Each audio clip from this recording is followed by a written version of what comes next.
Last month, after finding myself up in Scotland to work on a small project, I realised that I had the perfect opportunity to live out a childhood bucket list moment and spend 24 hours living on a desert island. Making use of an inflatable kayak, I set sail across the vast Loch Lomond and headed to the uninhabited island of Inchconnachan, where I'd be staying for the night. So the island we're heading to is just ahead of me now, about a 5-minute paddle away.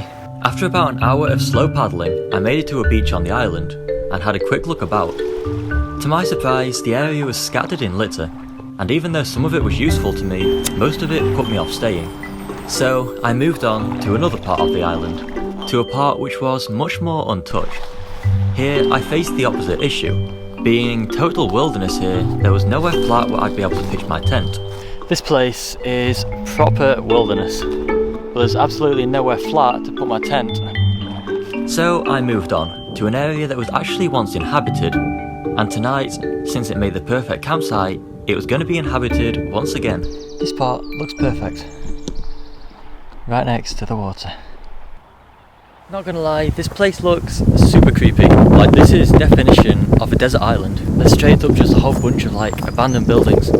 I'm not really sure what they are, but this thing here is like a corrugated iron tunnel. I'm guessing it would have been a boathouse at some point. And there's an abandoned boat still in the water.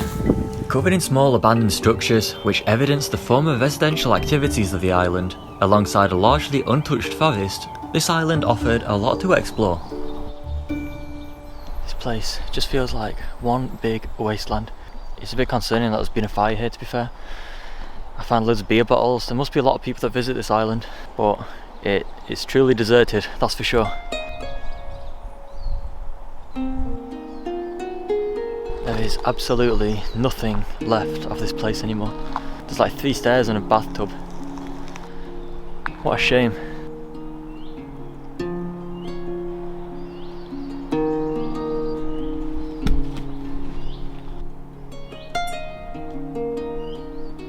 That is going to haunt me when I sleep. Although the main house had been burnt down, the small outhouses were still pretty fun and interesting to explore. That being said, I wanted to leave a few of them for later to explore, when the sun had gone down. There's so many flies about that I've had to take extreme measures. Honestly, I've never seen this many in my life. They're just everywhere I look. Flies aside, I continued to explore deeper into the island, as I enjoyed the peacefulness of the forest, as well as the relaxation of simply sitting by the water. This 100-acre island almost felt like my own private meditation ground, but for now, I needed some food. Time to cook. See, I've not got the normal stove this time, we're going a bit vintage. I've got this micro stove and some macaroni cheese. You see, because I came over on an inflatable boat, I needed to find some ways to minimise my load, so there's no pots, no pans and no gas stove today.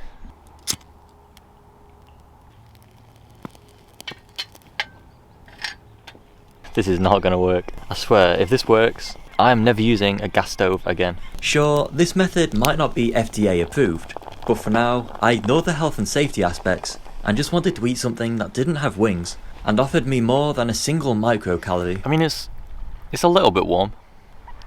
7 out of 10. Yeah, that's not too bad. It's actually not too bad. Once the eating was done, it was time to relax again. I'm not even joking. I could sit here for probably hours and just not get bored at all. I never thought being alone on a desert island seems genuinely a little bit boring, but there's also a big amount of escapism to it. The only thing I don't like are these flies.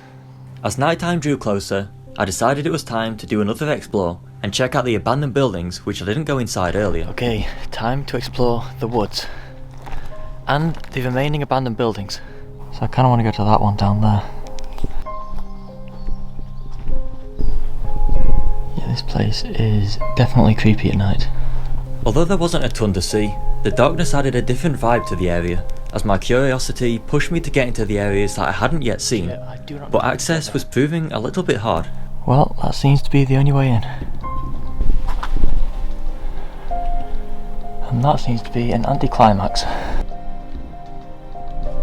This small timber cabin was one of the last standing structures on this site, but what it would have once been, I had no idea. This one kind of looks incomplete, but it also doesn't look that old. But the floorboards feel old. Another building. Back in the woods, the only other structures remaining appeared to be an old garage, as well as what seemed to be an old boiler. Sadly, nothing was in a good state, aside from the incredible trees, which towered over everything in sight. This place is crazy, but what else is crazy is the fact that I've not slept for like 18 hours. So I'm gonna go and sleep, and I'll see you guys for tomorrow's explore.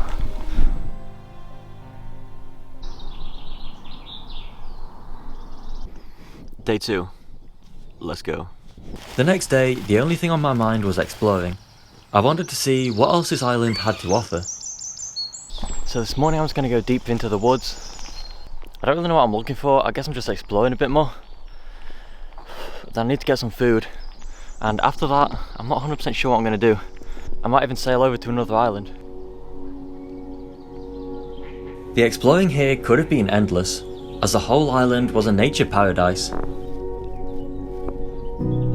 Covered in unique insects and home to a huge nest belonging to a family of ospreys, the island may have been uninhabited by people, but the wildlife here certainly thrived. The location also offered a rare chance to watch wallabies, which were introduced to the island around 50 years ago, but now live totally wild. The whole place was simply amazing, and boredom wasn't even looking like a possibility. However, whilst I was here, I also wanted to check out a few of the other islands, so after a good while of exploring, I hopped back into the kayak and set sail once again. Goodbye, island. After a short while of paddling, I'd found another small island nearby, this one offering its own private sandy beach. This island was equally as impressive as the last one, yet at the same time it felt so unique. Okay, that is pretty cool. Honestly, I feel like I'm in Jurassic Park or something right now. Being alone here on another desert island, I decided my bucket list adventure would have been incomplete without a quick swim. However, whilst doing so, I came across a small issue. I had ticks. Thankfully, I managed to remove these quite quickly, and they were soon to be dealt with, as the adventure continued. So I was having a lot of fun, and then I realised I'm covered in ticks. Yeah, that kind of took the fun away. But anyway, we're going to get back on the water, and I don't know what I'm going to do. I think just relax. But technically speaking, I do still have 2 more hours to complete on a desert island, so I think it's time to go back. After realising that I still had 2 hours left in order to complete 24 hours at the original island, I paddled back, ready to complete the initial challenge. I am just laid back and chilling right now. The tide's taking me to the island again, so I don't even need a paddle. Just sat here eating food. Having stopped briefly for food and taken time to save a random bug from drowning, I made it back.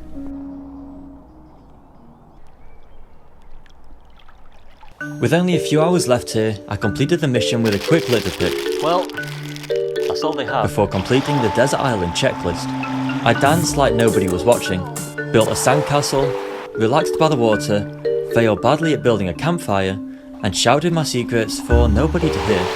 I am. And before I knew it, the 24 hours had come to an end. If I was actually stranded here, I don't think I'd care that much. I'd like to try this again for longer though, but maybe like a survival situation where I don't have anything and I'm actually stranded. That'd be kind of cool.